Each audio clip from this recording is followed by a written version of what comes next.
پرداخت یارانه دولتی بر روی برخی کالاها و یا خدمات در بلژیک تقریبا از حدود 20 سال پیش که بازار مشترک اروپا شکلی پایدارتر پیدا کرد در زندگی روزمره بلژیکی‌ها جایی ندارد.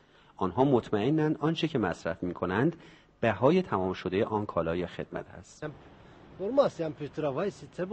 من کار میکنم و با اون زندگیم رو میچرخونم. نیازی هم ندارم که کمک دولتی به شکل یارانه دریافت کنم. البته مفهوم این بحث این نیست که دولت بلژیک تعهدی در پرداخت یارانه به شهروندان نداشته باشد، بلکه شکل این پرداخت متفاوت است. برای مثال دولت هر ساله در بودجه سالانه‌اش مبلغی تحت این عنوان به وزارتخانه‌ها یا ارگان‌ها در نظر میگیرد که آنها هم به تناسب بین کارکنانشان تقسیم میکنند.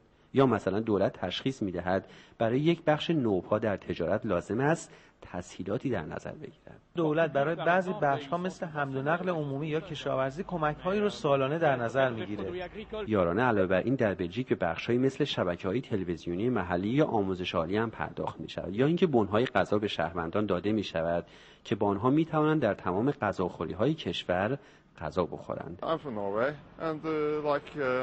یه وقتایی است که ما مالیات میدیم و در پایان سال اگر دولت احساس کنه ما با توجه به درآمدمون مالیات بیشتری دادیم، بخشی از اون رو به ما برمیگردونه که خب یه جور یارانه است. در هر صورت یارانه نوعی بدبستان بین دولت و مردم است و هدف از آن علاوه بر افزایش رفاه شهروندان چرخاندن چرخهای اقتصاد به صورتی درست است. یکی از مثالهای خیلی ساده‌ای که میشه درباره نبود یارانه یا کمک‌های دولتی بر روی بعضی از کالاها یا خدمات تو بلژیک زد، قیمت سوخت خودروها توی این کشوره. ببینید مثلا اینجا قیمت سوخت هر لیتر بنزین‌های مختلف درج شده. برای مثال قیمت 1 لیتر بنزین سوپر 1 یورو تقریباً 40 سنت، یعنی حدود 2000 تومان به پول ما حساب میشه.